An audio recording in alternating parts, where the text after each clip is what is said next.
Bonjour. Bonjour à toutes et à tous. Eh bien, bonjour. Donc, nous sommes ravis de passer cette heure avec vous tous. Donc, comme vous l'avez compris, on va vraiment aujourd'hui parler de comment briller en entretien d'embauche. Donc, ce qu'on va faire avec Renaud, c'est vraiment sur la première partie de ce webinaire, on va vous apporter un maximum de conseils de façon à vraiment pouvoir vous démarquer le jour J, faire la différence, vous démarquer par rapport à vos pairs. Et dans un second temps, on fera une partie questions-réponses. On aura besoin de vous. N'hésitez pas d'ailleurs à utiliser le chat qui est sur votre droite pour poser toutes vos questions. On y répondra à la fin. On se garde du temps exprès pour ça. Donc voilà, on compte sur vous. Vous pouvez les poser dès à présent et on y répondra après. Tout à fait. Donc, comme vous l'avez compris, nous serons vraiment deux à animer ce webinaire. Donc, pour ma part, France Mourier, pour ceux qui ne me connaissent pas, j'interviens chez Michael Page depuis près de 9 ans, où je vais vraiment avoir développé une expertise dans le recrutement de profils cadres ingénieurs sur toute la France, et j'anime en parallèle une équipe de consultants qui vont recruter ce même type de profil. Et moi, je suis en charge de la division banque et services financiers. Donc, je suis en charge d'animer une équipe qui recrute en CDD, en CDI, en intérim, en management de transition pour des banques, des fonds d'investissement ou des assurances. Tout à fait. Merci Renaud. Donc, nous avons vraiment pour rôle chez Page de mettre en relation des candidats avec des entreprises de toute taille, tout secteur d'activité, toute zone géographique. Et comme vous pouvez le voir sur cette slide, nous sommes divisés en plusieurs marques de façon à adresser au mieux les différentes typologies de candidats. Donc, Page personnelle s'adresse au recrutement de profils, agents de maîtrise, opérateurs, cadre premier niveau. Michael Page va s'adresser aux cadres confirmés et Page exécutive à une population de dirigeants. Donc, si aujourd'hui vous êtes en recherche d'emploi, n'hésitez surtout pas à aller sur le site d'une de ces 3 marques qui vous correspond à votre catégorie actuelle, bien sûr, et aller visiter et postuler à nos différentes annonces. Ce sera avec un plaisir qu'on les considérera. Du coup, le temps pendant l'heure pour laquelle on est connecté aujourd'hui va se diviser en 3 parties. Dans un premier temps, on va vous parler de maximiser vos chances de réussite pour toujours avoir cette optique de briller en entretien face à votre interlocuteur ou interlocutrice. Dans un second temps, on parlera de convaincre le recruteur en face de vous. Et encore une fois, un jeu de questions-réponses. Les questions, vous avez déjà commencé peut-être à en poser dans le chat. Pour les questions les plus simples, voilà, on a une équipe qui vous répondra en direct. Et sinon, ensuite, nous, avec France, on s'occupe des autres questions et on y répond à la fin. Avant quand même de commencer la première partie, voilà, aujourd'hui, on se voit pour vraiment parler d'entretien. Avant ça, on voulait quand même rappeler certains points qui sont importants puisque voilà, aujourd'hui, on part du principe que vous avez décroché un entretien, mais avant de décrocher cet entretien, veuillez toujours à savoir bien de connaître le secteur dans lequel vous êtes, de connaître le marché de l'emploi ou le fonctionnement de ce marché localement. Un marché à Paris n'est pas forcément le même qu'en province, qui n'est pas forcément le même que dans le reste du monde. Donc voilà, inscrivez-vous toujours dans un secteur et dans une localisation géographique. Connaissez-vous vous-même ensuite. Qu'est-ce qui vous motive? Quels sont vos objectifs de carrière? Quels sont le type d'entreprise que vous ambitionnez? Ça, c'est important pour pouvoir réussir votre entretien. Identifiez les postes pour lesquels vous êtes pertinent. Non, vous n'êtes pas tous et toutes faites pour faire tous les postes, même si vous avez envie. Donc voilà, regardez de manière assez critique ce que vous pouvez faire, ce que vous voulez faire. C'est important pour réussir en entretien. Et dans un dernier temps, utilisez les feedbacks que vous avez eus par le passé pour vous améliorer. Ça peut être des feedbacks de recruteurs, des feedbacks de RH, de managers, pour améliorer votre entretien. Voilà. Tout à fait. Donc, merci Renaud. Donc là, on va se pencher sur la première partie, on va vraiment se concentrer sur la préparation de cet entretien. On n'y pense pas toujours, mais c'est vraiment en fait ce qui va vous permettre par la suite de vous démarquer, d'impacter votre interlocuteur. Donc n'hésitez pas, ne la mettez surtout pas de côté. Donc avec Renaud, on va vous donner quelques billes pour vous permettre de le faire. Donc, on va déjà vous conseiller vraiment de vérifier que votre CV est bien actualisé, qu'il soit complètement en phase avec le poste auquel vous postulez, avec lequel vous avez obtenu un entretien. Pour rappel, un recruteur passe en moyenne 36 secondes sur un CV, donc assurez-vous qu'il soit clair avec une mise en page qui soit sobre. Faites-le tenir en une page maximum, voire 2 si vraiment vous avez beaucoup d'expérience. Toujours une photo professionnelle, ça va de soi.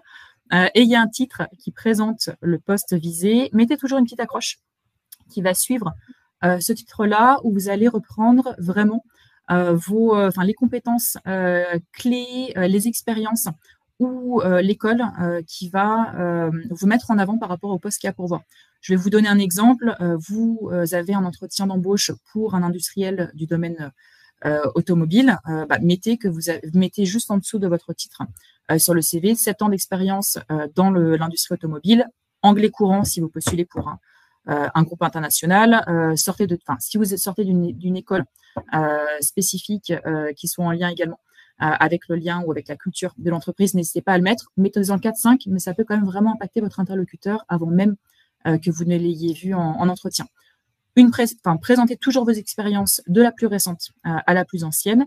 Et s'il vous plaît, mettez des résultats, des faits, des chiffres précis, de façon à ce qu'on ait vraiment un très, très bon aperçu de ce que vous avez pu faire sur votre parcours.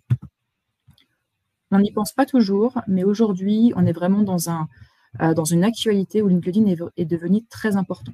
Donc, travaillez votre marque candidat au même titre que les entreprises travaillent leur marque employeur entreprise de façon à impacter votre recruteur. Aujourd'hui, LinkedIn, il faut savoir que c'est le premier outil utilisé par le recruteur, d'une part pour évidemment chercher des candidats qui correspondent à leurs besoins, à leur offre, donc à sourcer des profils, mais pas que. Il n'est pas rare que quand un recruteur a planifié un entretien avec un candidat, qu'il aille se balader sur sa page LinkedIn pour avoir plus d'informations, pour vérifier que certaines expériences sont en phase avec celles qui sont mises sur le CV. Donc, soignez votre profil LinkedIn. N'hésitez pas à mettre un maximum de détails. Donc, pour l'optimiser, optez toujours pour un titre qui soit vraiment révélateur de ce que vous faites actuellement. N'utilisez pas forcément le titre qu'on vous a donné, qui est dans votre contrat de travail. Ça ne va pas forcément être parlant pour tout le monde. Moi, à titre d'exemple, j'occupe aujourd'hui un rôle de practice manager chez Michael Page. Ça va parler à mes collègues, ça va parler à certains autres de mes confrères qui sont dans d'autres cabinets, mais ça ne va pas parler à la population qui est ma cible sur LinkedIn. Moi, ce que je veux, c'est que les candidats sachent qui je suis, ce que je fais, que les entreprises également pour lesquelles je serais susceptible de recruter sachent ce que je fais également. Donc, je vais plutôt choisir un titre d'experte dans le recrutement des profils cadres ingénieurs sur toute la France. Et c'est très clair, ça parle à tout le monde. Ayez toujours une photo professionnelle, insérez une bannière qui évoque votre univers. Voilà, c'est toujours plus visible.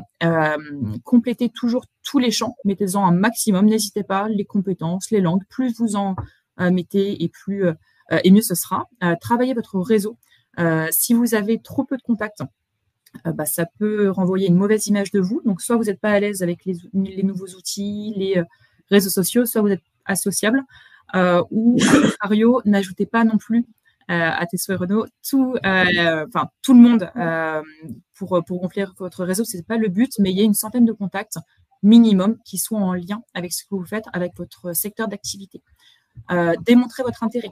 C'est-à-dire qu'avec ce réseau, il faut en faire quelque chose. Donc, participez à des groupes, partagez des articles, suivez des gros acteurs du secteur. Ça ne fera que démontrer vraiment votre passion, votre intérêt pour votre métier, pour ce que vous faites, et c'est ce que les entreprises recherchent aujourd'hui. Et enfin, on n'y pense pas toujours, mais ça peut vraiment faire la différence en fin de processus de recrutement, notamment avec un autre candidat finaliste, demandez des recommandations. Donc, ça peut être à vos collègues, à vos anciens référents hiérarchiques, mais aussi vos clients, vos partenaires, vos fournisseurs, toutes les personnes qui sont susceptibles de pouvoir témoigner de votre professionnalisme. Du coup, maintenant, on part du principe que vous avez été sélectionné pour un entretien, vous avez commencé à vous préparer, votre CV est prêt, votre profil LinkedIn aussi. Vous connaissez donc l'identité de la structure avec laquelle vous allez passer un entretien. À vous de comprendre cette structure et de comprendre le poste. On va vous demander, pour réussir votre entretien au maximum, de vous renseigner sur la culture d'entreprise pour vous assurer que les valeurs de l'entreprise sont en adéquation avec les vôtres. On parle aujourd'hui naturellement aussi des missions, le contenu du poste, les sujets RSE, donc la responsabilité sociétale des entreprises, tous les engagements que les entreprises ont et qui doivent correspondre à vos valeurs. Vous pouvez naturellement aussi vous renseigner sur LinkedIn, sur Google, sur Glassdoor, voilà, sur quels sont les profils qui constituent ces structures, quelles sont les personnes qui pourront peut-être demain devenir vos collègues de travail. Donc, vous pouvez vous renseigner aussi sur ces profils-là, quelles sont leurs compétences, quels sont leurs socles communs, pour voir voilà, qui ils sont et vous projeter au mieux dans ces structures et maximiser encore une fois vos chances de match entre ce qu'une structure propose, un employeur propose et vous. Vous pouvez naturellement voilà, utiliser l'actualité, ce qui se passe dans la structure. Ça peut être via le site institutionnel d'une entreprise, ça peut être via voilà, le fil d'actualité que vous souhaitez, des journaux économiques, et puis bien naturellement tous les projets de l'entreprise qui peuvent vous intéresser. Ça peut être des projets en lien avec l'emploi même et l'activité même du secteur dans lequel vous êtes. Ça peut être aussi des projets annexes qui peuvent vous intéresser. Pour ça, Internet, les réseaux sociaux comme LinkedIn sont un très bon outil pour cerner qui sont les personnes que vous allez avoir en face de vous. Tout à fait. Et surtout, maintenant, voilà, c'est très bien. Vous vous êtes renseigné sur votre interlocuteur, sur votre entreprise, enfin, sur l'entreprise, sur le poste. Maintenant, il va falloir vous en servir. Tout ce que vous venez d'apprendre, il faut l'exploiter de façon à orienter complètement votre discours le jour J et pouvoir impacter votre recruteur. Donc, c'est le moment là, une fois que vous avez répertorié toutes ces informations, de vous pencher sur vous-même et de pouvoir réfléchir à quels sont vos soft skills, vos points forts, vos expériences réalisations qui sont vraiment en phase par rapport au poste qui est à pourvoir. C'est de cette façon que vous allez vraiment pouvoir construire une présentation d'une vingtaine de minutes pour impacter votre interlocuteur et décrire votre parcours. Faites attention également à ne pas tomber dans cet écueil. Si vous avez des expériences qui ne correspondent en rien ou alors qui sont très anciennes à l'offre à laquelle vous postulez aujourd'hui, c'est important de ne pas forcément passer trop de temps dessus le jour J, mais vraiment de juste expliquer les transitions et ne pas perdre l'attention de du recruteur. Donc, la présentation que vous allez préparer, elle doit tenir sur une vingtaine de minutes environ et faites en sorte qu'elle soit simple. Plus vous en dites et moins on va retenir ce que vous dites. Qu'elle soit claire, vos réalisations, votre parcours, vos objectifs professionnels, tout doit être limpide pour le recruteur. Original, ça vous permet en fait de vous différencier et qu'on vous retienne à l'issue de cet échange. Relié, comme on l'a dit précédemment avec Renaud, au poste et à l'entreprise à laquelle vous allez postuler. Et puis entraînante. Soyez dynamique, soyez engageant, motivé. Faites en sorte vraiment que le recruteur n'est Dieu que pour vous, vous écoute tout au long et vraiment capter l'attention de l'interlocuteur de bout en bout de cette présentation de 20 minutes. Et du coup, il faut vous répéter. Si vous avez un profil où vous êtes bon dans la prise de parole, si vous êtes à l'aise sur une partie improvisation, il n'y a pas de souci. Si au contraire, vous connaissez et vous sentez que vous avez besoin de préparer un peu plus en amont, de tester les choses, vous pouvez répéter, vous entraîner devant un miroir, dans votre salle de bain. Ça peut être face à un professionnel, face à des amis, des collègues, votre famille. Mais voilà, l'idée, c'est surtout de optimiser vos chances en diminuant votre stress. Là, on fait un petit point sur le stress avec France. En fait, le jour de l'entretien, il y aura forcément du stress parce qu'il y a de l'enjeu, parce que c'est peut-être une structure qui vous intéresse ou un poste qui vous intéresse en particulier ou un format de contrat, management de transition, CDD, intérim, CDI, qui vous intéresse particulièrement. Donc, ce stress, il y a différents moyens de le challenger, il y a différents moyens de le percevoir. Vous pouvez d'abord évacuer ce stress, arriver un petit peu en avance, vous assurer que vous n'êtes pas dans le rush, qu'il n'y a pas de sujet de dernière minute.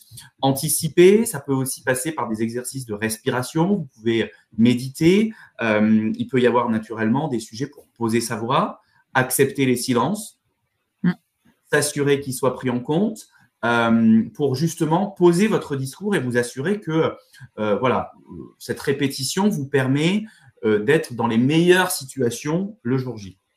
Après, il y a aussi voir le stress de manière positive, parce que le stress va vous galvaniser, va vous booster, va vous permettre de déployer vos ailes. Et donc, c'est comme ça qu'il faut le prendre aussi. Là, maintenant, on va faire un petit point rapide sur la différence entre la visio et le présentiel. Alors, il y a un tronc commun. Voilà, dans tous les cas, il faut soigner votre tenue. Il faut être ponctuel. Il faut prendre des notes. C'est important. Il faut aussi voilà, préparer des questions qui soient pertinentes, qui ne soient pas évidentes, dont la réponse ne se retrouve pas sur la première page du site Internet. Il faut des choses percutantes. Donc ça, c'est le tronc commun. Par mimétisme, si vous avez une posture engageante, si vous êtes positif, voilà, par effet miroir, la personne en face de vous sera dans les mêmes dispositions. Et donc, ça va toujours, dans le but de réussir son entretien, augmenter votre probabilité de chance de réussite. Donc, c'est toujours cet aspect-là que l'on voit. Pour optimiser aussi en distanciel, donc en visio, via Teams, via Zoom, via n'importe quelle plateforme, assurez-vous que vous ayez une bonne connexion, que votre casque, que le logiciel, que votre ordinateur soit en parfait état de marche, que vous ayez de la charge sur votre ordinateur. Vérifiez naturellement voilà, que votre photo de profil ou que votre profil sur l'interface que vous utilisez soit complet et privilégiez toujours un endroit calme dans lequel vous puissiez parler librement, mais voilà, de manière assez posée, efficace, comme si on était en entretien professionnel. Et en présentiel, voilà, assurez-vous que vous connaissez le trajet, que vous ayez en tête le timing pour ne pas vous mettre dans une détresse de dernière minute. Apportez des copies de votre CV ou, si vous préférez être digital, préparez un email avec la pièce jointe de prête avec votre CV s'il y a un problème et prévoyez toujours d'arriver quelques minutes en avance. Tout à fait. Et petit aparté également, n'hésitez pas à toujours proposer aux recruteurs, s'ils le souhaitent, bien sûr, de venir en présentiel à cet entretien si cela est possible. En fait, ça va déjà ça va montrer votre motivation pour le poste et ça vous permettra également de tester le trajet et vous imprégner des lieux. C'est important. Et on sait que voilà, dans le chat, je vois qu'il y a des personnes qui sont au Maroc, à New York, en Tunisie. Voilà, merci de vous être connectés. Voilà, si le distanciel est obligatoire par la distance, il n'y a aucun souci. Aujourd'hui, en 2024, tout le monde a parfaitement intégré que voilà, ce que l'on peut faire en distanciel marche vraiment. Depuis la crise sanitaire, tout le monde sait que l'on peut recruter grâce à des visios. Donc voilà. Préférez le présentiel si possible. Si ce n'est pas possible, n'y voyez pas un frein, pas du tout. Donc là, nous allons normalement, vous êtes au carré, vous avez tout préparé, vous êtes fin prêt pour le jour J. Donc là, on va vraiment passer sur cette deuxième partie, sur comment convaincre le recruteur, comment vraiment pouvoir assurer durant cet échange qui durera une petite heure. Le déroulement d'un entretien, il est presque tout le temps pareil. Alors, j'ai vu qu'il y avait des questions voilà, sur est-ce qu'il faut dépasser tant de minutes, 5 minutes, 10 minutes, comment ça fonctionne. Le déroulement d'un entretien, très souvent, ça dure 1 heure. Ça peut durer un peu moins, ça peut durer un peu plus naturellement. Ce n'est pas un exercice figé. On est aussi dans de la spontanéité. Il ne faut pas que la préparation qu'on vient de vous dire avant vienne entacher cette spontanéité. Mais du coup, il y a toujours une partie accueil, briser la glace pour vous assurer que vous puissiez voilà, entrer dans l'entretien de manière positive, efficace. Ensuite, on va vous demander la plupart du temps de vous présenter. La présentation, c'est une présentation synthétique, on y reviendra. Donc, on ne veut pas avoir l'histoire de votre vie, mais on veut vraiment avoir une synthèse de votre parcours professionnel avec des exemples, quelque chose de percutant, de pertinent et en lien avec le poste et l'entreprise que vous rencontrez. Donc, ce que vous pouvez dire en 2 phrases, il ne faut pas le dire en 10, mais dites-le en 2. Cet exercice de synthèse, il est particulièrement vrai sur la présentation du candidat ou de la candidate. Ensuite, il y aura une partie contextualisation. Le recruteur, le RH ou les RH, les managers peuvent vous parler du poste, des missions, de l'entreprise, de leurs enjeux, de leur budget, de leurs projets actuels. C'est à ce moment-là que vous allez prendre un maximum d'infos pour que vous, candidats et candidates, vous puissiez vous projeter. vous projetez avec un futur employeur, vous projetez avec un futur manager ou une future manager. C'est ça qui est très important à ce moment-là de l'entretien. Ensuite, vous terminerez par un échange qui reste formel avec des questions. Ces questions, elles permettent soit aux recruteurs d'en savoir un peu plus pour savoir s'il y a un match, si on est vraiment dans une situation où vous correspondez à leurs attentes, vous correspondez à leur problématique telle qu'elle est aujourd'hui. Et vous, les questions, elles peuvent vous permettre aussi d'aller plus loin. Vous avez beaucoup parlé des missions, mais est-ce que vous avez parlé de l'équipe? Est-ce que vous avez parlé du style managérial? Est-ce que vous avez parlé du contexte dans lequel vous vous inscrivez? Ces questions, elles sont encore une fois à votre avantage pour que vous puissiez avoir une vision éclairée de qui sont les personnes en face de vous. Et ensuite, il y a toujours une partie remerciement. On y reviendra après. Cette partie remerciement, elle va vous permettre d'avoir des feedbacks. J'ai lu que dans les questions, certains n'avaient pas toujours de feedback. Demandez-les. La personne en face de vous va vous les donner. Ça peut être en direct, ça peut être un peu plus tard, mais n'ayez pas peur de les demander et n'ayez pas peur de fixer les prochaines étapes. Tout à fait. Et pour revenir un petit peu à ce que tu disais, Renaud, en début de ce slide, vraiment ne vous formalisez pas sur la durée de cet entretien, sur le style que va adopter le recruteur. Chaque recruteur est différent, chaque recruteur a sa manière de faire. Vous n'aurez pas le même entretien si c'est un premier entretien dans le cadre d'un process qu'un deuxième, un troisième. Donc, laissez-vous, entre guillemets, aller dans l'échange et avec une bonne présentation et cette synthèse de votre parcours d'une vingtaine de minutes qui est bien orientée par rapport au poste à pourvoir tout en gardant votre spontanéité, en posant des questions et en tissant du lien avec le recruteur, tout se passera très bien. Ensuite, convaincre, c'est aussi répondre à ce que les recruteurs attendent. Donc, on va vous demander de présenter votre parcours de manière claire et concise. Ce qu'il faut retenir, c'est le côté clair et concis. C'est un exercice de synthèse. J'entends parler de storytelling notamment. Il faut bien se dire que peu importe la forme que vous adoptez, il faut que ce soit une forme très personnelle. Donc, il n'y a pas de bonne ou de mauvaise réponse. Le storytelling peut être un bon moyen. Par contre, attention de ne pas tomber dans l'histoire et de garder cet exercice de synthèse. On va vous demander d'expliquer vos choix, vos orientations, en toute honnêteté. S'il y a un trou dans votre CV, assumez-le. Il vous a permis peut-être de reprendre des études, de vous occuper d'un proche, de partir en voyage, de prendre du temps pour vous parce que vous en avez tout simplement besoin. Mais il ne faut pas mentir, il faut être honnête, franc, pour que la personne en face puisse se dire « j'ai en face de moi quelqu'un de digne de confiance ». Illustrez toujours votre discours avec des exemples. On veut quelque chose de concret, on veut que ce soit contextualisé, que ce que vous puissiez nous dire corresponde à une situation que la personne en face de vous, le recruteur, les RH, les managers ont vécu. Si c'est un recruteur dans un cabinet de recrutement, eh bien, on connaît généralement plutôt bien nos clients, on a une certaine proximité, résultat des courses, on va pouvoir vous projeter dans telle ou telle situation car on sait que c'est passé chez nos clients. Soyez toujours ouverts, curieux, posez un maximum de questions, pas de questions bateau, des questions pertinentes, des questions qui permettent de faire mouche, des questions qui permettent d'aller plus loin. On ne veut pas de candidats ou de candidates qui sont là juste parce qu'ils ont vu de la lumière. On veut vraiment un entretien motivé. Prenez des notes, je le répète, on l'a déjà dit, donc on va pas assez vite, mais par mimétisme, ça montre que vous êtes engagé. Il faut, petit conseil, entre 30 secondes et 2 minutes pour se faire un point de vue sur quelqu'un.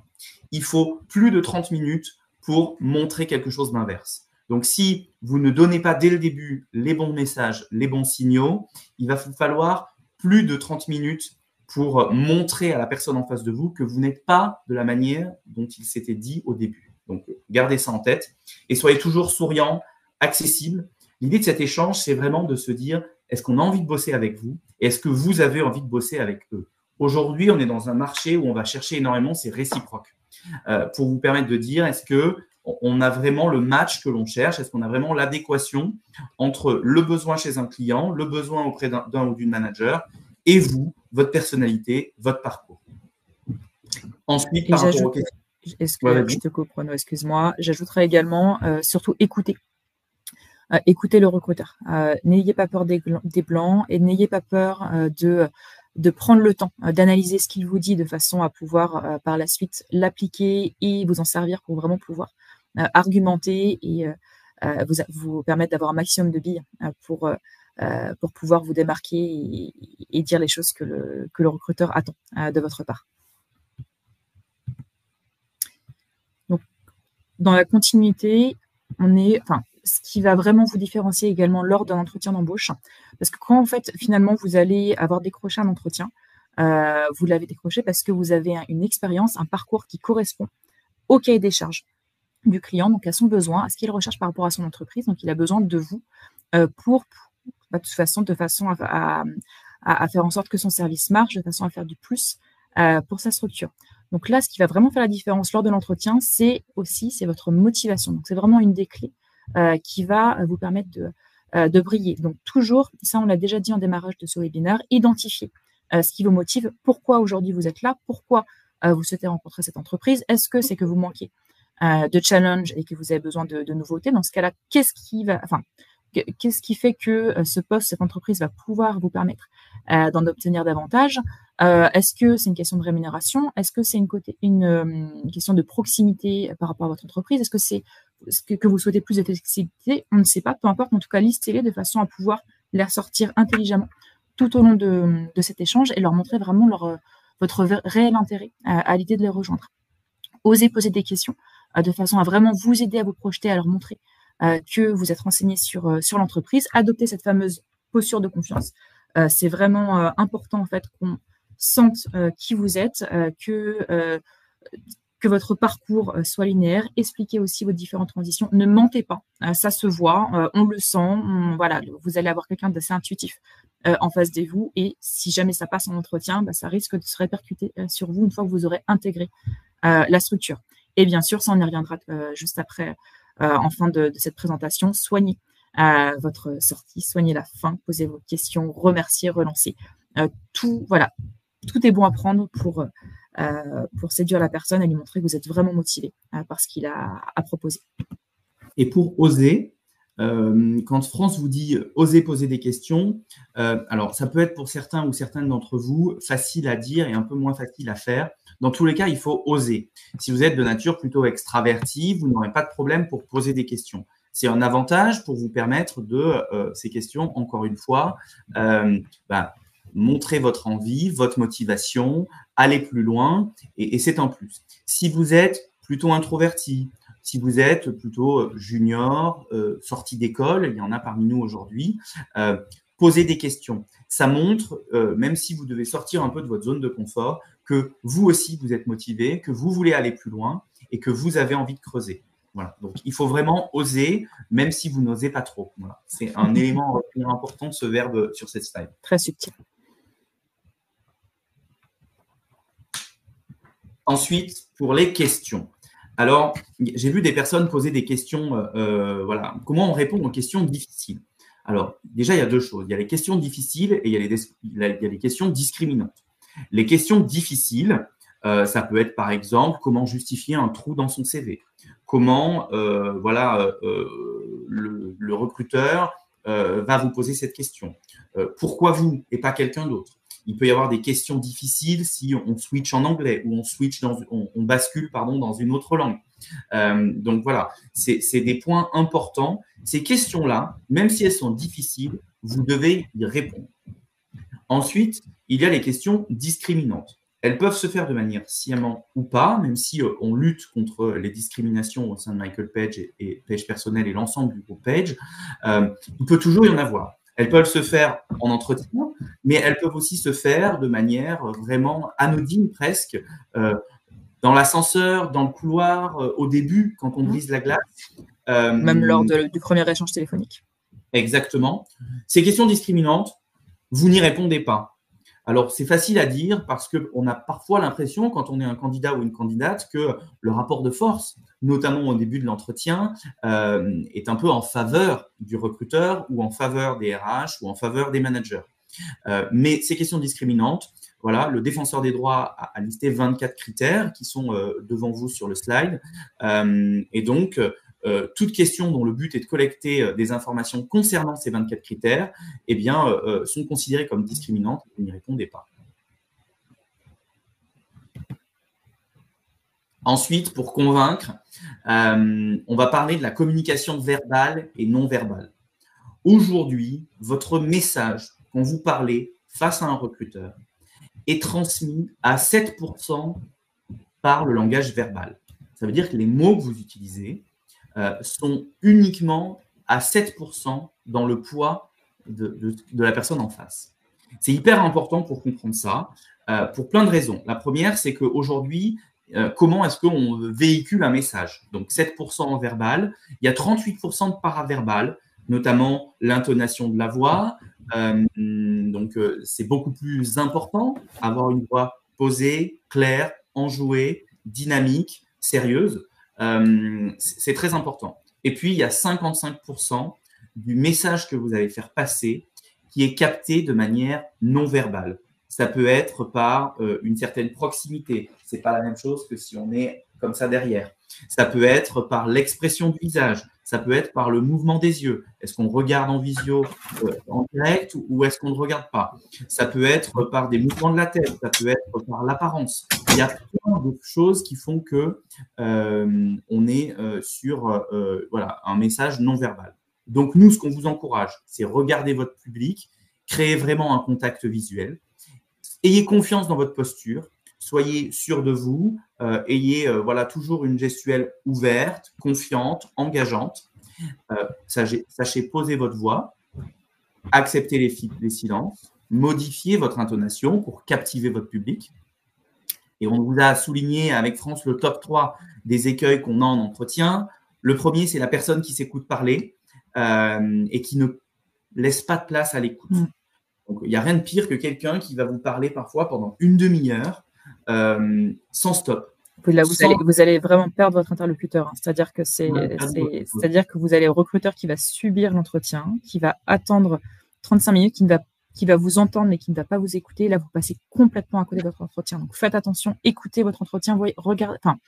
Il faut vraiment sentir le tempo qu'il vous propose et vraiment ne pas tomber dans cet écueil-là. Le deuxième écueil, c'est parler d'emblée de la rémunération. On va y venir. Pour parler de la rémunération, c'est important. La rémunération, si vous êtes face à un recruteur, elle vous est demandée rapidement parce qu'on nous demande, si on se met à la place non pas des candidats et des candidates, mais plutôt de nos clients, on nous demande une adéquation avec leur budget, avec les équipes existantes, avec le marché. Et donc, du coup, on a besoin de valider cette rémunération. On va vous en parler, mais n'en parlez pas dès le début. Ça envoie encore une fois un mauvais message. Et ensuite, un des écueils qui arrive très souvent, c'est de poser des questions qui montrent que vous n'êtes pas renseigné. Alors peut-être que vous vous êtes renseigné, mais les questions bateau, les questions qui sont d'une simplicité absolue, les questions qui sont d'une évidence, les questions dont la réponse saute aux yeux, ça ne sert à rien de les poser. On est là pour aller plus loin, pour que vous puissiez vraiment vous projeter. L'idée, c'est de faire la différence. Tout à fait. Et vraiment, on doit aussi comprendre qui vous êtes. En fait, n'hésitez pas à vraiment faire transparaître votre personnalité lors de cet entretien. Nous sommes complètement dans un cadre professionnel où effectivement nous allons parler d'environnement professionnel, mais le recruteur va avoir besoin de sentir si oui ou non vous allez pouvoir vous intégrer dans son équipe, dans sa culture d'entreprise. Moi, pour vous donner un titre d'exemple, je suis amenée, au même titre que Renaud, de rencontrer des consultants pour ma propre équipe.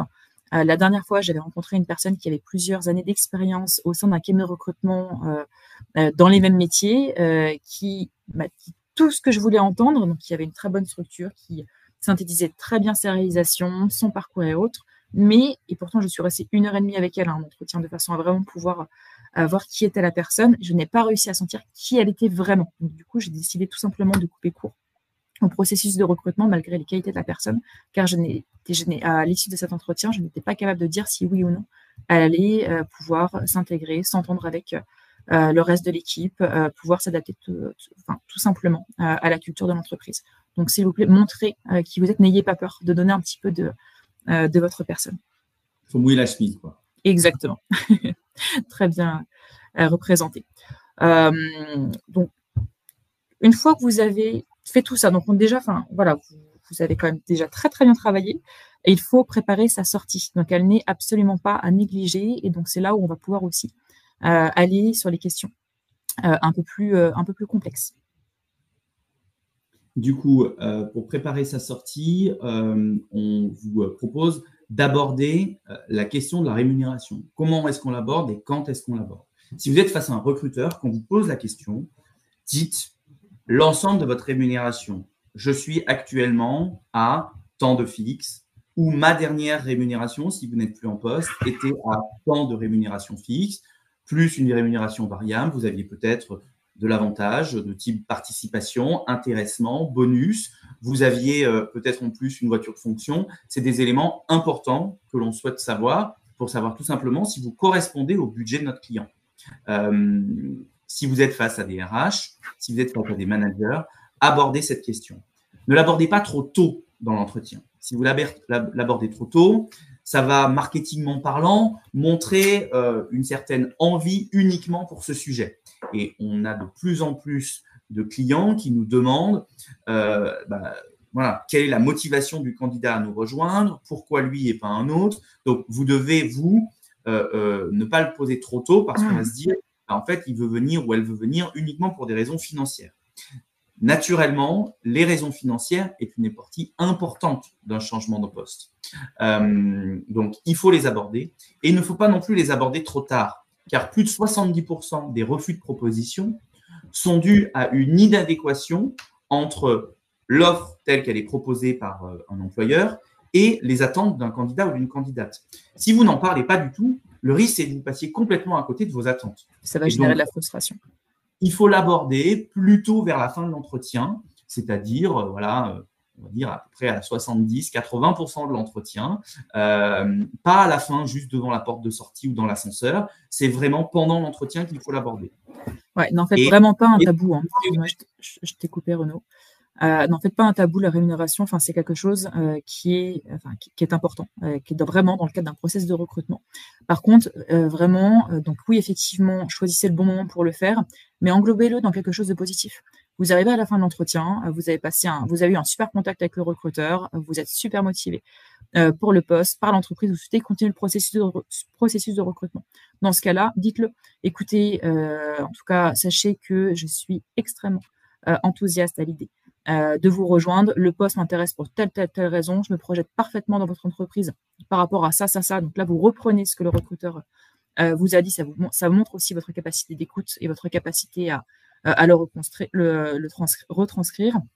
Aujourd'hui, pour être tout à fait transparent avec vous, moi, comme le disait Renaud, je suis à tant de fixe, plus tant de variables, plus une voiture, plus participation intéressement, dans le meilleur des mondes, on s'entend bien. Donc, qu'est-ce que vous en dites? Comment moi aujourd'hui, je me projetterai sur telle rémunération? Qu'est-ce que vous en pensez? N'hésitez pas, allez-y franco, mais toujours vraiment en englobant ça un petit peu avec une sorte de méthode sandwich, avec des choses positives, des éléments motivants, moteurs, qui montrent au recruteur que vous êtes en train de vous projeter justement dans son offre. Et pour les sujets de rémunération, encore une fois, on n'est pas dans un exercice figé. Ça veut donc dire que si Fred et moi, ou au sein de notre cabinet, on les pose plutôt sur la partie milieu-fin, il y a peut-être des personnes par habitude et aussi parce que ça marche pour eux qui le posent rapidement, au bout de quelques minutes peut-être. C'est un sujet à prendre en compte, répondez-y. Vous y répondez et vous passez à la question suivante. Il faut vraiment expédier ça et voilà, et pas qu'il y ait de frustration ni d'un côté ni de l'autre. Donc voilà. Tout à fait. Pareil pour la flexibilité. On n'ose pas toujours poser la question. Après, il faut vraiment avoir en tête que depuis la crise sanitaire du Covid, le télétravail, c'est au cœur des sujets RH d'une entreprise, que généralement, vous avez des chartes de la flexibilité qui sont signées. Donc, certains postes, évidemment, ne peuvent pas en proposer. Il ne faut pas en faire une contrainte pour vous-même, mais rien ne vous empêche vraiment de poser la question quelle est la culture de votre entreprise par rapport à ça. Donc, vous pouvez dire, écoutez, aujourd'hui, pour être tout à fait sincère, j'ai pris ces habitudes-là avec mon entreprise, c'est-à-dire que j'ai 2 jours de télétravail dans la semaine. Qu'est-ce qu'il en est chez vous? Est-ce que vous êtes plutôt favorable au télétravail? Pas du tout. Voilà, de façon à ce que moi, je puisse également me projeter là-dedans. Donc, posez la question, n'hésitez pas. Ça pourra vraiment vous, entre guillemets, vous simplifier la chose. Et du coup, préparer les prochaines étapes, voilà, c'est vraiment vous assurer qu'il y ait un maximum d'infos dès la fin de l'entretien pour avoir du feedback, pour connaître les prochaines échéances, pour s'assurer de voilà, quand est-ce qu'on relance les choses. Si on vous dit on revient vers vous sous 7 jours, eh ben, ça ne sert à rien de relancer au bout de 2 jours. Voilà, c'est vraiment l'idée d'avoir un maximum d'informations. Et osez aussi dire les choses si vous avez un préavis à respecter, qui peut être de 1 à 3 mois selon si vous êtes cadre ou non cadre, s'il est négociable ou non. Si vous avez préparé c'est tout bête, mais imaginons vous partez en lune de miel à l'autre bout du monde sur 2 semaines, sur telle date, dans 2 mois, n'hésitez pas à en parler si on arrive sur une fin de process. En fin d'entretien, c'est important. Enfin, voilà, vraiment tous les éléments qui pourraient être qui demandent une certaine logistique dans le cadre de votre process doivent être posés, doivent être levés en fin d'entretien pour le recruteur comme pour vous. Du coup, maintenant, on aborde la question, la partie questions-réponses. On a modérateurs, modératrices qui nous ont aidé à identifier des questions. Donc, je te propose de commencer, France. Dans les favoris, avec on a plaisir, je le prends juste. On parle beaucoup de l'utilisation de l'IA dans le filtrage des CV, chez les recruteurs des services DRH, comment relever votre niveau face à la technologie, notre niveau, face à la technologie en tant que candidat. En fait, si on parle d'intelligence artificielle, il y en a de plus en plus, c'est vrai, tout le monde l'utilise, relever votre niveau, ça veut dire en dire un maximum. L'exercice de synthèse qu'on vous dit à l'oral, il doit aussi être à l'écrit pour avoir non pas un CV en 10 pages, mais bien un CV en maximum 2 pages, mais qui a un maximum de mots-clés pour que s'il y a une recherche par intelligence artificielle, l'ensemble des mots-clés puisse permettre à votre CV de ressortir.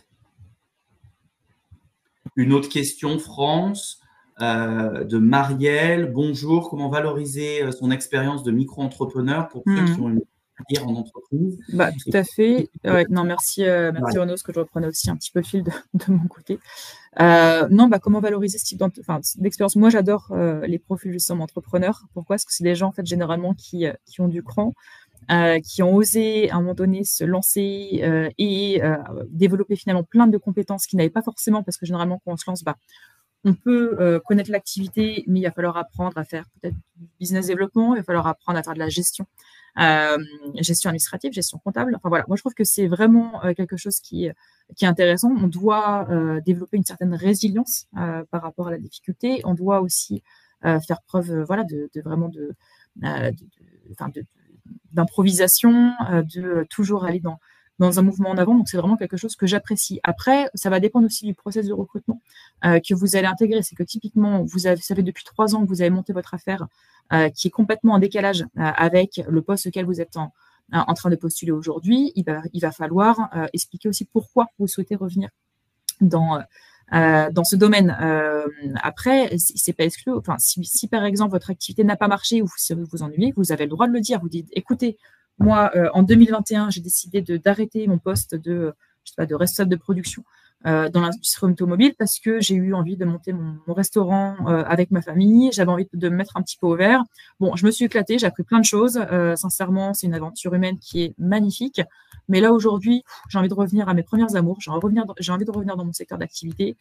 J'ai envie de continuer à progresser. Je suis prête, parce que là, là où vous allez avoir une difficulté, c'est de rassurer votre employeur sur le fait que oui, je suis capable aujourd'hui de me remettre dans un mood salariat, je suis capable de me remettre dans des horaires, je suis capable d'être remanagée par quelqu'un. Donc, dites les mots, dites, écoutez, aujourd'hui, je sais que ça va me demander un effort, mais je suis complètement en phase avec le fait qu'il va falloir que je sois de nouveau amenée à me remettre dans une organisation, de me remettre dans une culture d'entreprise. J'adore ça, j'attends ça.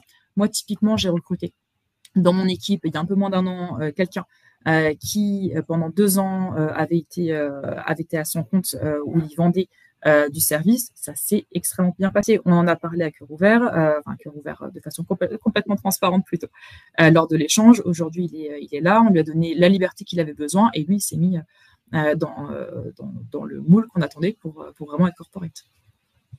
Question suivante, comment briller en entretien quand on n'est plus en poste depuis quelques semaines? Comment valoriser les mois passés en recherche d'emploi? Alors, c'est très simple. Si vous n'êtes plus en poste, vous avez forcément appris quelque chose. Vous avez appris quelque chose sur vous, vous avez appris quelque chose sur la recherche d'emploi, vous avez appris quelque chose sur le marché. Donc, en fait, ce qu'il faut, c'est trouver un moyen de valoriser ce qui s'est passé. Et puis après, les mois ne se ressemblent pas. Ce n'est pas parce que vous avez passé, par exemple, 3 mois à rechercher un poste qu'il faut que vous fassiez un énorme focus sur ces 3 mois et que vous passiez autant de temps sur les 3 mois que sur 3 mois en intérim sur une expérience, par exemple. En fait, il faut que vous mettiez l'accent, encore une fois, dans le but de faire ce match, il faut que vous mettiez l'accent sur ce qui va faire mouche, c'est-à-dire sur les synergies entre votre profil et entre les attentes du recruteur, entre votre parcours et les attentes d'un employeur final avec des missions en particulier. Vous avez peut-être développé une connaissance technique, vous êtes peut-être perfectionné aussi pendant les mois de recherche. Donc, voilà, c'est des choses importantes à mettre en avant et c'est du coup, d'une certaine manière, assez facile de le valoriser. Et si vous n'avez pas envie de passer énormément de temps sur les mois où vous avez parlé en recherche, parlez de ce que vous avez fait avant ou parlez d'une expérience en particulier où il y a un match, où il y a une synergie importante entre la raison de votre entretien et votre parcours. Une autre question sur… Je vais passer sur… en fait, je vois plusieurs questions, notamment sur tout ce qui est question d'âge, notamment de discrimination par rapport à ce critère-là. Donc là, j'en ai une. Quel est l'âge critique pour un recruteur? Donc, il n'y a pas d'âge critique, qu'on soit clair. Après, c'est facile à dire. Mais ce qu'il faut avoir en tête, c'est qu'aujourd'hui, on a… donc, en 2026, il a été annoté que vous aurez un tiers de la population qui aura plus de 50 ans. Donc, c'est vraiment quelque chose qui est une réalité. Vous avez aussi, évidemment, comme on le sait tous, un rallongement de l'âge de départ à la retraite, donc qui est vraiment une prise de conscience de la part des entreprises, donc pas toutes, mais en tout cas, nous, on y travaille. On est vraiment concernés chez Page de façon à pouvoir permettre à des candidats qui ont plusieurs dizaines d'années d'expérience de pouvoir continuer à avoir un accès à l'embauche. Donc non, ne vous limitez s'il vous plaît, ne vous limitez pas par rapport à votre âge. C'est pas ça qui importe. On n'a pas le droit de vous demander votre âge, pour information. Lors d'un processus de recrutement, par contre, ce qu'on vous conseille de faire avec Renault, c'est vraiment anticiper ça. Il vous reste 4 ans à travailler avant de partir en retraite. Vous le dites, et pour être tout à fait honnête, un argument aussi que vous pouvez donner au recruteur que vous avez en face de vous. Écoutez, moi, c'est simple, monsieur, madame. Il me reste 4 ans, 5 ans à travailler. Aujourd'hui, un profil de 4-5 ans d'expérience, il reste en moyenne 3, 4, 5 ans dans une structure au même poste. Donc là, vous êtes sûr que moi, je serai stable, que je serai vraiment dans votre structure à me donner à 300% dans votre organisation pour les 4-5 prochaines années. Donc ça, c'est vraiment un argument objectivement de poids. Moi, c'est imparable, c'est ce que je sors à tous mes clients dès que je leur envoie quelqu'un, entre guillemets, à qui il reste quelques années à travailler. Autre question, il y en a plusieurs sur ce sujet, notamment quel discours mener lorsque la précédente expérience n'a pas été concluante. Ça peut être par du management toxique, ça peut être par une rupture conventionnelle. Quel discours mener? Eh bien, c'est très simple. Déjà, ça vous a permis d'apprendre des choses, cette expérience. Une expérience non concluante, c'est pas forcément une expérience sur laquelle on n'a rien à dire. Vous avez appris déjà un employeur, une expérience plus ou moins significative sur un secteur en particulier. Vous avez appris ce que vous aimez, ce que vous n'aimez pas. Donc, ça va vous permettre d'être encore plus précis dans les questions que vous allez poser après pour vous assurer que vous n'êtes pas dans la même situation. Voilà, plusieurs personnes. Là, je vois Karine qui parle de management toxique. Vous avez eu du management toxique. Assurez-vous, avec vos questions, que vous n'en ayez pas. Chez un futur employeur et donc creuser particulièrement sur le turnover, le style managérial, l'expérience du management, la prise de décision, comment est-ce que c'est fait dans cette entreprise. Donc voilà, vous avez tout un tas de questions qui va vous permettre d'aller plus loin. Et si on vous demande de préciser pourquoi vous êtes parti, eh bien répondez. Vous pouvez répondre, voilà, je suis parti pour telle raison. Et au lieu de dire ça en synthèse de l'expérience, dites plutôt tout ce que vous avez appris, tout ce que vous avez pu faire. Vous avez peut-être managé, vous avez peut-être développé une expertise, vous avez peut-être appris quelque chose. Dites-le à ce moment-là dans la présentation. Et ensuite, vous dites, si on vous pose des questions pour creuser sur la transition entre un poste et un autre, et bien vous dites, ben voilà, suite à une rupture conventionnelle, j'ai basculé de tel employeur vers tel autre. Tout à fait. Là, on a une autre question aussi sur la partie recommandation. Donc, j'en ai une de Philippe. Les recommandations ne faussent-elles pas l'image du candidat? En effet, le candidat transmettra celles qui sont à son avantage. Donc oui, effectivement, généralement, on ne va pas donner des personnes qui vont dire du mal de soi. Après, il faut avoir en tête, c'est que quand on est recruteur, qu'on cherche à intégrer quelqu'un dans sa propre équipe, on ne va pas forcément chercher à voir si la personne est bien ou pas. Enfin, on ne peut pas dire qu'on a des mauvais candidats, des bons candidats. On a des candidats qui vont avoir certains atouts par rapport à une opportunité en face ou certains points de vigilance par rapport à une opportunité en face. Donc ça, j'insiste là-dessus parce que c'est important. Donc moi, quand je vais que je vais réaliser une prise de référence pour mon équipe ou pour mes clients, en fait, je vais surtout jauger, pouvoir poser des questions qui vont être ouvertes, mais qui vont être ciblées justement sur ce que j'attends et sur ce que j'ai pu voir en entretien. Par exemple, moi, ce que j'adore déceler lors de l'échange, c'est OK, très bien, mais en fait, la personne, qu'est-ce qui fait qu'elle va bien se sentir dans une entreprise? Comment je vais vraiment essayé d'avoir un maximum d'informations pour voir comment je vais pouvoir faire en sorte que la personne va s'intégrer, comment elle réagit dans certaines dispositions. Donc, non, même si la personne dit de bien de vous, en fait, en réalité, elle va être obligée, grâce au travail qu'on va faire en tant que recruteur, de pouvoir parler un maximum sur comment se comporte la personne, comment elle réagit, qu'est-ce qu'elle a besoin pour performer, quels sont ces points sur lesquels elle peut encore s'améliorer, sur lesquels on peut l'accompagner. Donc, on ne cherche pas forcément à la piéger. Et pour revenir aussi sur cette partie recommandation, comme je vous l'avais indiqué en début d'entretien, vous avez ces fameuses recommandations que vous donnez à la fin d'entretien, à la fin de process, aux recruteurs pour qu'ils les appellent, mais aussi, n'hésitez pas vraiment à demander à des pairs, à des clients, des partenaires, de mettre des références sur LinkedIn pour appuyer votre dossier. Autre question sur comment justifier de X mois, il y a plusieurs personnes, 5 mois, 10 mois, 20 mois de chômage. 2 cas de profil. Sur les profils plus juniors, on a ces questions. Et il y a aussi notamment Pierre qui nous dit moi, j'ai 55 ans, comment le justifier? Alors, si vous avez déjà des mois de chômage, encore une fois, vous avez appris des choses. Donc, ces mois, ils peuvent être facilement justifiables avec une petite phrase, pas besoin de passer 5 minutes ou 3 minutes sur ces sujets. Après, le moyen de rebondir quand on est plutôt junior, par exemple, c'est de se dire, je vais concentrer mon argumentaire, concentrer mon temps de parole sur mes réalisations passées et pas forcément sur les X mois de chômage. Donc, vous allez pouvoir passer énormément de temps sur ce que vous avez développé pendant vos études, pendant peut-être 1 ou 2 premières expériences, et ensuite parler du trou comme une période où vous avez cherché activement un poste ou pas, dire la vérité, vous avez pris du temps pour vous, vous êtes peut-être occupé de quelqu'un, et ensuite partir sur d'autres éléments de motivation. Si vous justifiez de 20 mois de chômage, par exemple, et que vous êtes un profil senior, vous avez appris sur la réalité du marché, vous avez appris sur les difficultés de retrouver un emploi, mais vous avez aussi développé énormément de résilience. Donc, c'est ces éléments-là de votre personnalité qu'il faudra mettre en avant. Et naturellement, il y a des moyens pour remettre un pied à l'étrier à travers des CDI, certes, mais aussi du management de transition, de l'intérim, des CDD, pour vous assurer aussi de retrouver rapidement peut-être un premier poste qui vous permettra aussi d'aller ensuite basculer sur un deuxième. Donc voilà un peu le conseil qu'on donne pour justifier. Et si vous n'êtes pas à l'aise pour justifier, parlez-en rapidement. On ne vous demande pas encore une fois une dissertation de 20 minutes sur ce focus-là. Il faut pouvoir parler de tout. Donc, si vous n'êtes pas à l'aise, vous pouvez expédier rapidement avec une réponse très synthétique.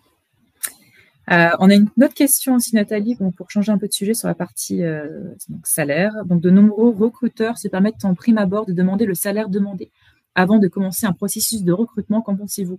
Alors, moi, je pense ça très bien parce que pourquoi je le fais, donc je suis peut-être un petit biais par rapport à ça. En fait, pourquoi je trouve ça très très bien pour un candidat que le recruteur vous pose cette question biais en tête, c'est que déjà ça vous évite d'aborder cette question qui est toujours un petit peu délicate, avec laquelle on n'est pas à l'aise, parce qu'effectivement, en France, c'est un petit peu tabou, même s'il faut qu'on réussisse à tous s'en sortir, mais c'est que le recruteur va avoir une fourchette de rémunération qui est dédiée à ce poste-là. Donc, il doit vérifier tout d'abord que oui, aujourd'hui, à quel niveau de rémunération vous êtes, quels sont vos avantages à côté pour voir si ça vaut le coup, en fait, tout simplement, que vous preniez le temps, l'un comme l'autre, de vous rencontrer. Parce qu'aujourd'hui, vous n'allez pas quitter un poste, enfin, normalement en tout cas, pour avoir une rémunération moindre, sauf si vous avez envie de changer un petit peu de métier, si vous avez envie d'intégrer un nouveau secteur, si vous avez envie de changer de région. Voilà, il y a toujours d'autres types d'exemples. Mais vous allez toujours faire un gap de quelques pourcents parce que vous allez prendre un risque, vous allez retourner en période d'essai, vous quittez peut-être un CDI pour un autre. Donc, c'est important que le recruteur puisse s'assurer dès le premier échange qu'il va pouvoir vous faire une proposition décente en fin de process s'il souhaite vous intégrer dans son entreprise et que vous êtes motivé à l'idée de le rejoindre. On a ensuite Christine qui nous dit « Bonjour, je viens d'achever un bilan de compétences. Comment bien le valoriser lors de l'entretien ?» Alors, le bilan de compétences, il est hyper intéressant parce que vous avez pris du temps pour vous. Tout le monde n'en prend pas. Donc, déjà, ça en dit long sur vous. C'est très bien. Et puis, surtout, ce qui nous intéresse, c'est quelles sont les conclusions de ce bilan. Qu'est-ce qui est fait pour vous? Comment vous fonctionnez? Est-ce que vous avez un fort sentiment d'appartenance à un groupe? Comment vous interagissez avec vos pairs? Quel est votre style managérial si vous êtes responsable? Donc, en fait, ce qui est important, c'est de parler de ces conclusions, notamment grâce aux questions. Vous allez pouvoir creuser sur ce qui est important pour vous. Si ce qui est pour vous important, c'est une structure avec un fort sentiment d'appartenance, posez des questions en ce sens. Si vous êtes plutôt quelqu'un d'autonome qui avait besoin de développer votre expertise, creusez en ce sens sur quel est le degré d'autonomie. Est-ce que vous avez les coups des franges pour faire ce que vous le souhaitez? Donc voilà, n'hésitez pas à en parler de deux manières, soit grâce aux questions pour orienter l'entretien, soit en disant que vous avez fait un bilan de compétences et voici ce qui en ressort et vous faites part de la conclusion. On a une question également qui peut être intéressante sur la partie de lettre de motivation. Est-ce que les recruteurs les lisent? Alors, oui et non. Ça va dépendre vraiment encore des process dans les différentes entreprises. C'est vrai qu'aujourd'hui, la lettre de motivation en amont de l'entretien d'embauche, au moment juste de la candidature, se perd. Mais vous avez encore certains groupes qui la demandent. Donc, quand c'est le cas, vous pouvez vous assurer que les recruteurs vont la lire derrière parce que c'est quelque chose qui est important pour eux. Néanmoins, moi, ce qu'on conseille aujourd'hui, c'est quand je vais rencontrer quelqu'un en entretien, je ne vais pas lire sa lettre de motivation avant parce que ce n'est pas ça qui va m'importer. Moi, ce qui m'importe, c'est ce qu'il a fait sur son parcours et la personne que je vais voir durant l'échange. Vraiment, la personne, comment je vais la sentir, est-ce que je vais vouloir travailler avec elle? Néanmoins, moi, ce que j'adore, c'est quand j'ai passé un super moment avec la personne, que je souhaite le voir rejoindre mon équipe, mais j'ai besoin d'être rassurée sur cette fameuse motivation à l'idée de travailler avec moi. Donc, le fait que la personne m'envoie un email de motivation, donc en réalité une vraie lettre de motivation, après l'entretien, qu'il ait pris le temps, qu'il reprenne en fait tous les éléments qu'on s'est dit durant l'échange, pourquoi il est intéressé à l'idée de rejoindre notre entreprise, pourquoi il est intégré de rejoindre mon équipe, pourquoi il pense correspondre au poste et comment il se projette dans ma structure. J'adore. Donc là, je vais même relire 3 fois les deux motivations. Je vais même la partager à d'autres personnes qui sont dans le processus de recrutement. Donc, n'hésitez pas à les faire après, donc pas avant, mais après, quand vous êtes vraiment motivé, bien sûr. Question assez rapide, je vais vous en faire plusieurs qui ont des réponses par oui ou par non.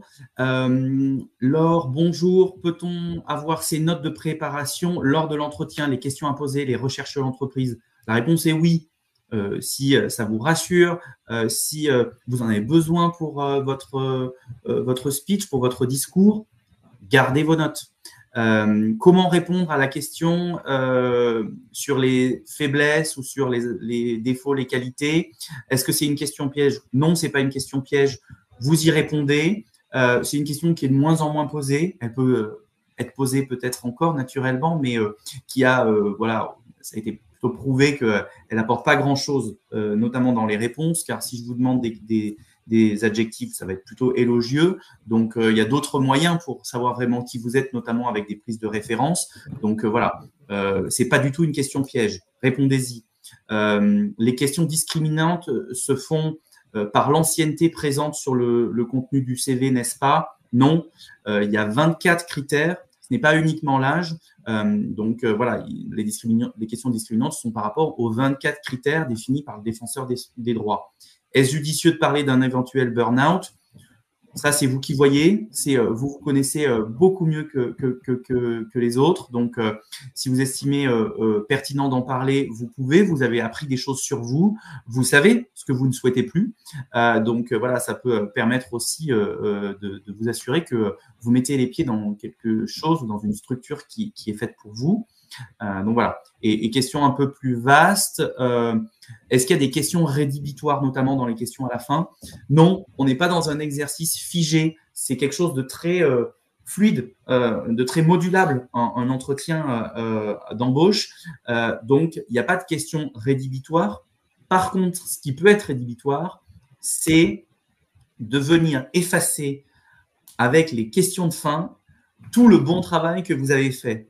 Si vous vous êtes bien présenté, s'il y a eu un bon échange, si vous sentez que la personne en face de vous est emballée par votre parcours et que vous, ça vous intéresse vraiment, à ce moment-là, ce serait dommage de venir s'aborder tout votre bon travail par des questions un peu bateau. Donc, rien n'est rédhibitoire, mais attention à ne pas venir donner, au lieu de mettre un point final, de venir amoindrir votre prestation. Ça fait 1 heure. Oui, que nous avons même dépassé les 2 minutes ce webinaire. Donc, on espère que vous avez quand même pu apprendre des choses, que ça va vous permettre de vraiment pouvoir décrocher le poste de vos rêves dans les prochaines semaines. Donc, en tout cas, n'hésitez pas on vous a mis aussi en lien cette présentation avec notamment des supports de façon à vraiment pouvoir aller plus loin. Donc, si vous allez avoir un guide sur comment réussir sa recherche d'emploi, aussi sur la partie rémunération, n'hésitez pas à aller consulter vraiment notre étude pourtant là-dessus pour voir si aujourd'hui vous êtes plutôt dans le marché, plutôt en bas, plutôt au-dessus, de façon à bien négocier vos rémunérations, puis à nous suivre simplement au quotidien. Et encore une fois, comme on vous l'a dit en démarrage de cette session, à aller voir nos annonces sur nos différents sites pour qu'on puisse, bien sûr, à titre personnel, vous aider dans votre recherche. Merci beaucoup. Passez une excellente journée. On était ravis d'échanger avec vous et de répondre à vos questions. Et puis, on vous dit à bientôt. À bientôt. Au revoir. Au revoir.